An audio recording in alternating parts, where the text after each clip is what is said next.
What is inflation? What causes inflation? I'm Clay, let me explain.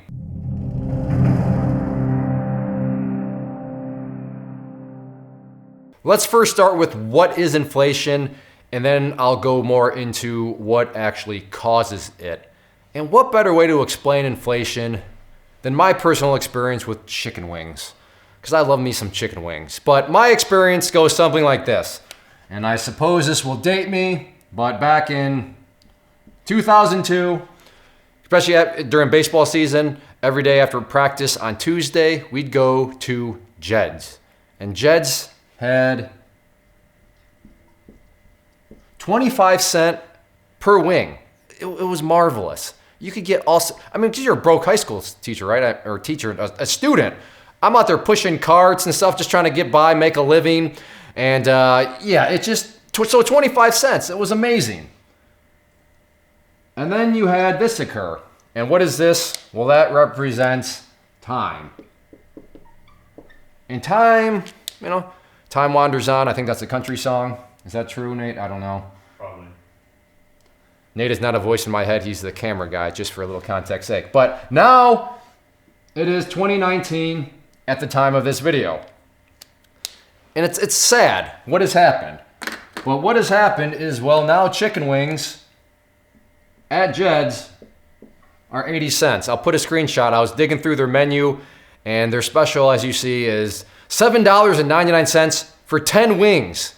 Are you kidding me? So 80 cents per wing. So what has that done? Do you see what's happened? The price has expanded to that point, or the price has what?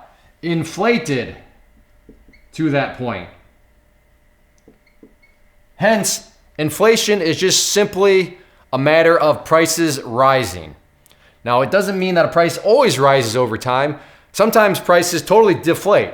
For example, this is probably a real bad example, but a phone that plugs into the wall that you have to,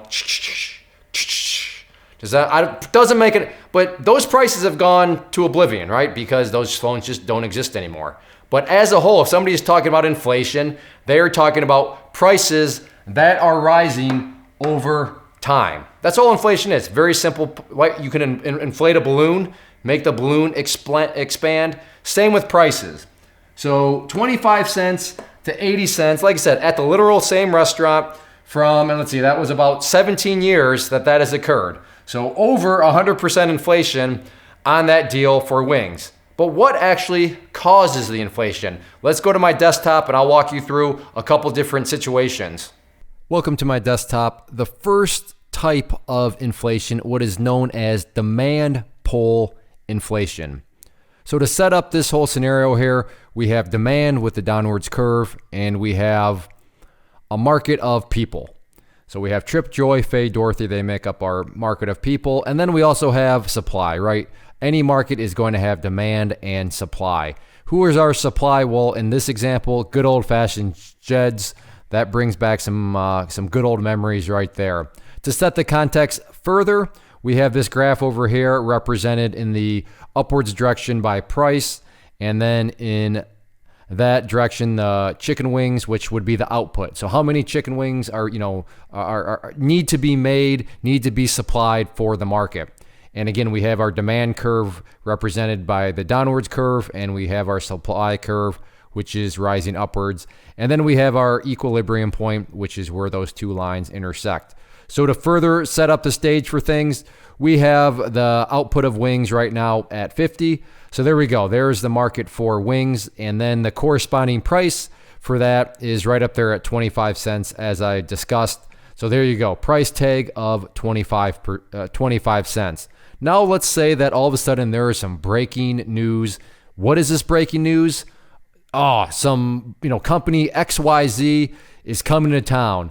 And they're coming to town, they're building a factory, they're building office buildings, and they are going to what? Well, in order to run those factories, in order to run those office buildings, they need people to work. They are going to be hiring people. Maybe they're bringing some people with them. The point being that people are getting hired, and when people are getting hired, what does that lead to? Well, there's people that either are getting more money or there's now more people that have money, right? Very basic concept there. If something is bringing in jobs, bringing in money to either give the people that already live in that spot more money, or to just simply give other people more money, then that is a situation where, hey, more money is a good thing, but that's also going to cause this to happen. Sally Sue, Billy Bob, I mean, who doesn't like chicken wings? But guess what? Now they can afford chicken wings. Who knows? Maybe they used to never live in the area of Jed's, but now since they've come with, the implant of the new company, they're just part of the market already. But the point is, the driving cause of all this is that some new business came to town. So what happened to the overall demand side of things? Well, there was a gain and an increase in demand because people now have more money. So what is that going to do to things? Well, look back down at our graph, and when there is a gain or increase in demand, that is where you have to shift the demand curve to the right. So we shift that over there, and notice what's happened. So we now have the demand curve, so DG, demand of a gain, and that shifts things around. So we got to get rid of that equilibrium point, and we got to put the new one right up there. So what is that now all leading to? Well, the output of chicken wings must be increased. Why? Why must they increase the supply? Why must they increase, the output? Well, because there's new demand, and they want to meet that new demand. So what is that going to ultimately do? Well, let's say that the chicken wing output is now going to be up there as it gets shifted to 80 wings. So there we go. There are now new wings in the market, but that's also going to affect the overall price of things because it's not magic. Wings just don't pop out of the place. The wings just don't magically appear out of thin air, right? Well, what do I mean? Well, you got to stop and think that there's going to be more wings that are needed. Therefore, wings are going to have a cost associated with them to produce, right? I mean, you got to have machinery, and then you got to have more employees to get the wings out there. It would be nice if people could just, wave a magic wand and all of a sudden there's more wings, but that's not how it works in the real world. There are costs associated with producing more wings. So therefore, prices are going to need to what? Prices are going to need to be adjusted via how that, the new equilibrium point is telling us, and prices are going to have to go up. So now all of a sudden, look at that 25-cent price tag. Uh-oh, it's no longer 25 cents, it's 35 cents because, well, the costs have gone up. And therefore, there's an example of demand pull inflation. Because there's more demand for something, that is now kind of pulling up the prices, if you will. In a good way, though, because sure, the prices have gone up, but there's still a market there to support that new price because, well, those factories and such came to town, so the market is just simply bigger. So it's not necessarily a matter of people not being able to afford those, but it's just a matter of, well, in order for us to meet the demand, we have to raise our output, but we need more machines, we need more employees, so therefore our costs go up. So then, prices are going to have to go up too, so the company can, begin to pay for that, additional, capital, or that additional, I should say, cost that they have associated with producing those more wings. So that is demand pull inflation. And before you get at the end of the video, I'm going to go back to the whiteboard, and I'll explain, a couple little bullet points and how you can remember demand pull inflation. The next one here, we have our normal market as we just left it off. However, now we're going to look at cost push inflation. So cost push inflation. We just talked about demand pull. Now we're looking at a cost push. So once again, this is our market. You have everybody, there, Sally Sue, Trip, Faye, Dorothy, Billy, Bob. You have all those wings. You look down at our graph, you have 80 wings output, and these are at 35 cents. You have their equilibrium point. All of a sudden now, breaking news. What is this breaking news? Oh, some new laws, some new rules, some new regulations. In this case, what are these new laws? What are these new rules? Oh, it's good old Uncle Sam. I want more. More what? Well, taxes, of course. Let's just tax the businesses, right? I mean, they're making money. They have a lot of money. Let's tax the businesses. So there we go. Now, keep in mind the note here that this has no effect on demand. It remains the same. I mean, who knows? Sally Sue, Trip, Joy, Faye, Dorothy, Billy, Bob, maybe they all voted. Yes, tax them, tax the businesses, tax them, get their money. But it doesn't affect their desire for chicken wings, right? They still love chicken wings. Who doesn't love chicken wings? Chicken wings are so bad for you, but they're so good. So from the demand side of things, though, none of this affects any of them. It doesn't affect their desire to consume and to eat more chicken wings. But somebody else has now been affected by this. Who has been affected by these new laws? Who has been affected by these new rules? Well, the manufacturers. How have they been affected? Well, their costs have gone up, right? If you have to pay more taxes, if you have to pay more whatever, then your costs have just simply gone up, and that's what occurred in this situation. But there is that out there. What does it remain the same? Again, demand has remained the same.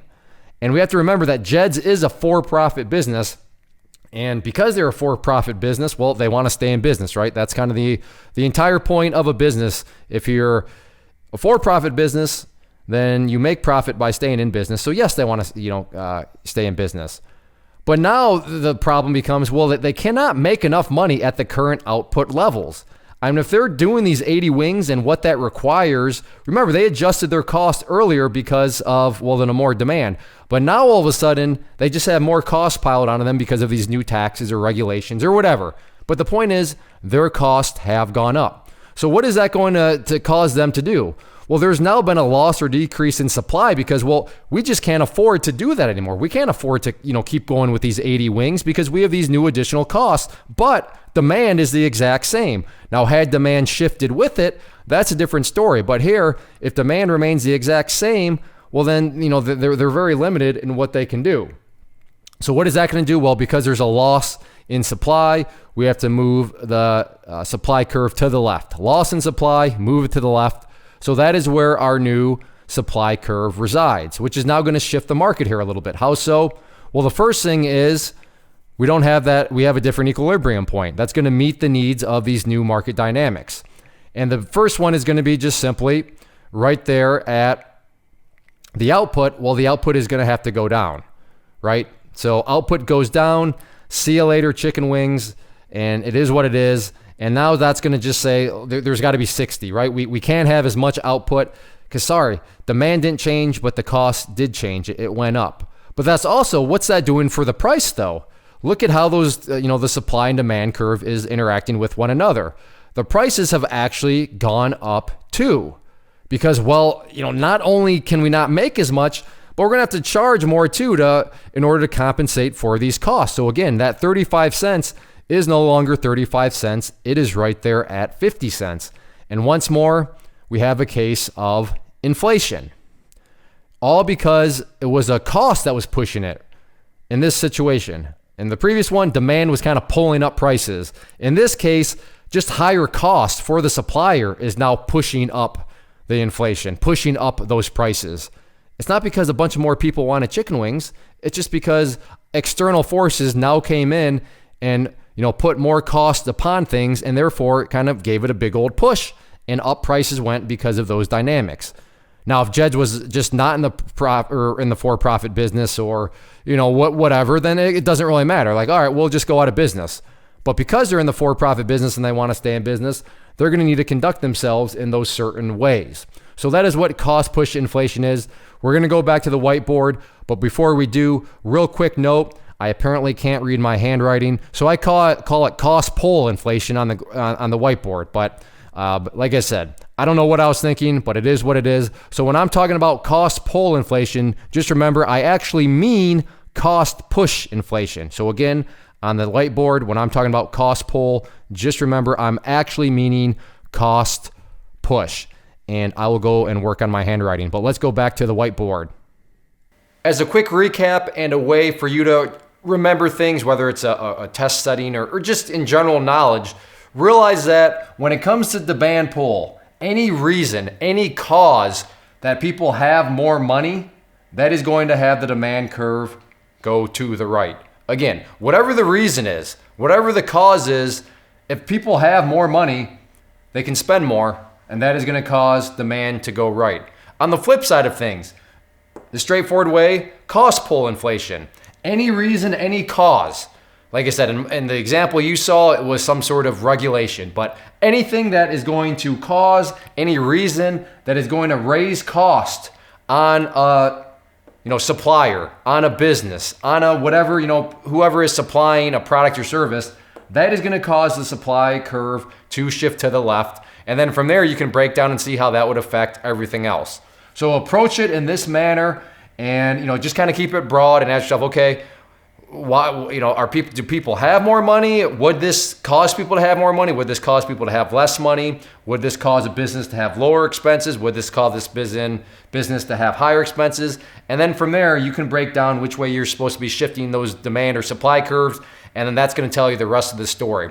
So use this reasoning, and that way you can always figure out what sort of situations are going to cause certain prices to go up, what sort of situations may cause prices to go down. But overall, you're going to have a very firm handle on inflation and how it works. If you are out there trading alone currently and maybe are in the market looking for a community to join to assist you in your trading or to just help you, give you another set of eyeballs, then I do have a private trading community where you can trade alongside me and other experienced traders. So what you see popping up on the screen right now is both an information link. So if you click on the inner circle one, that is going to take you to the page where I explain all the details of what exactly come with the community, both the chat room and the newsletter. And then the other image that has popped up is a behind the scenes tour where you can see exactly what is going to be contained within the community. I take you through, like I said, a behind the scenes tour of everything, and that way you'll know precisely what you are getting when you join. So definitely check that stuff out if you are interested and thinking about wanting to join a community,